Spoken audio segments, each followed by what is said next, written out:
लिंगों से जुड़े कई सवाल अक्सर लोगों के मन में उठते रहते हैं, जैसे कि क्या वे भारत में ही होते हैं? क्या सभी लिंग एक जैसे होते हैं? उनमें और दूसरे मंदिरों में क्या अंतर है?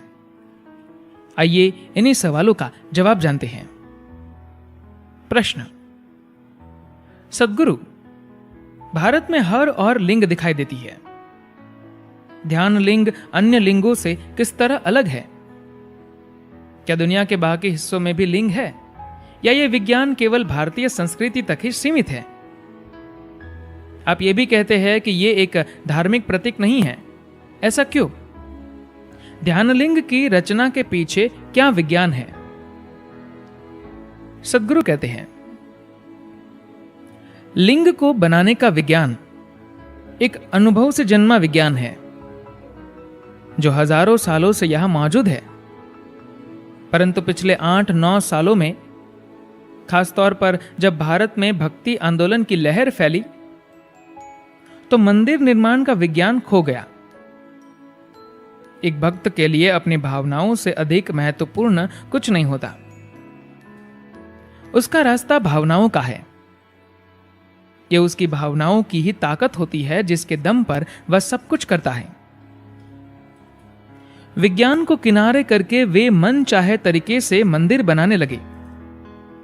यह एक लव अफेयर होता है।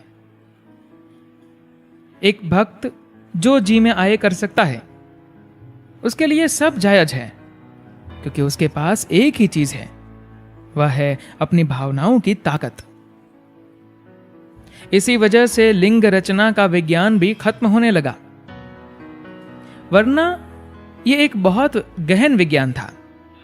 यह एक सब्जेक्टिव साइंस है। इसे कभी लिखा नहीं गया, क्योंकि लिखने से इसके गलत समझे जाने की पूरी संभावना थी।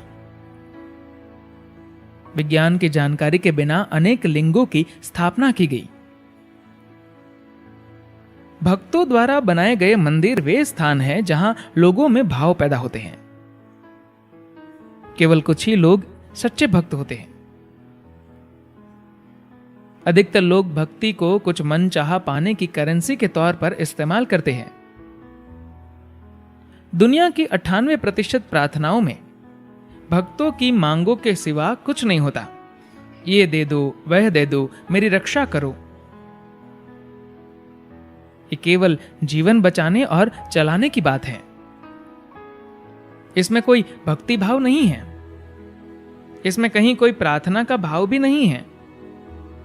यह बस जीवन यापन के बारे में है। बस आपने तरीका बदल दिया है।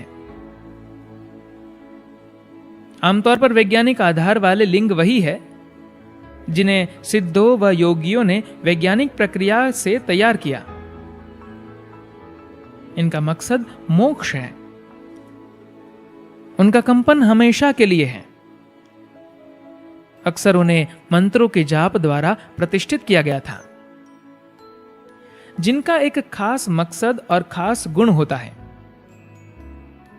शायद आपको पता नहीं होगा, दक्षिण भारत में प्रकृति के 5 तत्वों के लिए 5 लिंग है। ये 5 लिंग पूजा के लिए नहीं, साधना के लिए बनाए गए हैं। योग की सबसे बुनियादी साधना है भूत शुद्धि। पंचभूत प्रकृति के 5 तत्व हैं, जिनसे आपका शरीर बना है। यह है अग्नि, धरती, जल, वायु व आकाश। ये एक निश्चित तरीके से भौतिक देह के रूप में प्रकट होते हैं। आध्यात्मिक साधना का अर्थ है कि आप इस भौतिक प्रकृति से, इन 5 तत्वों से परे जाना चाहते हैं। आपके हर अनुभव पर इन तत्वों की गहरी पकड़ होती है। अगर इनसे पार जाना है, तो आपको योग का बुनियादी अभ्यास करना होगा, जिसे भूत शुद्धि कहते हैं। हर तत्व के लिए एक अभ्यास है, जिसे अपनाने के बाद आप उससे मुक्त हो सकते हैं। भूत शुद्धि अभ्यास के लिए ही उन्होंने 5 अलग अलग लिंगों की रचना की। धरती, जल, वायु, आकाश व अग्नि। हर एक के लिए अलग लिंग बनाए गए। उन लिंगों के लिए विशाल और अद्भुत मंदिरों की रचना हुई, जिनमें जाकर साधना की जा सकती है। अगर आप जल की साधना करना चाहे तो आपको तिरुवनंतपुरम जाना होगा। आकाश तत्व की साधना के लिए चिदंबरम जाना होगा। इसी तरह अलग अलग तत्वों की साधना के लिए अलग अलग मंदिर जाना होगा। मंदिर ऐसे ही होने चाहिए जिनमें किसी खास उद्देश्य के लिए ऊर्जा को खास तरह से रचा गया हो। ये मंदिर पूजा के लिए नहीं, साधना के लिए बनाए गए थे। भारतीय मंदिर प्रार्थना के लिए बने ही नहीं थे, उनमें पूजा नहीं होती थी। ये आजकल ही लोग ऐसा करने लगे हैं कि 5 रुपए देकर ईश्वर से पता नहीं क्या क्या मांगते रहते हैं। पारंपरिक तौर पर आपसे कहा जाता था कि अगर आप मंदिर जाए तो उस स्थान पर कुछ देर बैठे, क्योंकि वे ऊर्जा के केंद्र हैं। ये एक तरह से पब्लिक चार्जिंग सेंटर है। आप हर रोज सुबह दुनियावी कामों को शुरू करने से पहले नहाकर कुछ समय मंदिर में बैठते हैं, वहां की ऊर्जा ग्रहण करते हैं और खुद को ऊर्जान्वित करते हैं। फिर आप अच्छी तरंगों के साथ संसार में कदम रखते हैं। अद्भुत बात यह है कि पूरी दुनिया में लिंग है। अफ्रीका में टेराकोटा के लिंग है जिन्हें तंत्र साधना के लिए इस्तेमाल किया जाता है। ग्रीस में एक लिंग है जिसको नेवल ऑफ द अर्थ कहते हैं। यह पूरी तरह से मणिपूरक है। इसे निश्चित तौर पर भारतीय योगियों ने बनाया होगा।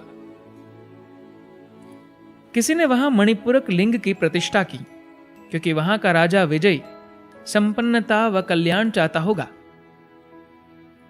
उन्होंने उस उद्देश्य के लिए एक साधन तैयार कर दिया। अधिकतर मंदिरों के निर्माण का पैसा राजा से मिलता था, इसलिए मणिपूरक मंदिर बने। लेकिन कुछ राजा ऐसे भी हुए जिन्होंने इन बातों से परे कुछ पाना चाहा। उन्होंने अनाहत लिंग बनवाए, जिन्हें आत्मलिंग भी कहा जाता है। ये आत्मलिंग प्रेम और भक्ति और पूरी तरह से विसर्जित हो जाने के लिए होते हैं। अनाहत लिंग हर तरह के लोगों की पहुंच में होता है। कई मूलाधार लिंग है जो बहुत ही आधारभूत व बलशाली है, जिन्हें तंत्र विद्याओं के लिए इस्तेमाल किया जाता है। आपको असम और कर्नाटक के कुछ हिस्सों में ऐसे लिंग दिखेंगे। कुछ रहस्यमयी मंदिर है जो छोटे हैं पर गुप्त साधनाओं के लिहाज से गहरी क्षमता रखते हैं, लेकिन ज्यादातर लिंग मणिपूरक होते हैं। इस समय देश के अधिकतर लिंग केवल 1 या 2 चक्रों को ही दर्शाते हैं। अक्सर एक ही चक्र को दर्शाते हैं, क्योंकि एक ही चक्र के लिए बना लिंग खास मकसद के लिए बहुत ही बलशाली होता है। इनकी प्रतिष्ठा मंत्रों से की जाती है। ध्यान लिंग एक ऐसा लिंग है जिसमें 7 चक्र है और इसकी प्राण प्रतिष्ठा की गई है, यानी इसकी प्रतिष्ठा प्राण से की गई है। 7 चक्र एक साथ लाना अपने आप में बड़ी चुनौती थी। अगर मैं 7 चक्र के लिए 7 अलग लिंग बनाना चाहता तो वह काम काफी आसान होता, लेकिन उनका वैसा असर नहीं होता। ध्यान लिंग का मतलब है सबसे ऊंची प्राणी का ऊर्जा शरीर, या आप कह सकते हैं कि ये उस सबसे ऊंचे देव शिव का ऊर्जा शरीर है।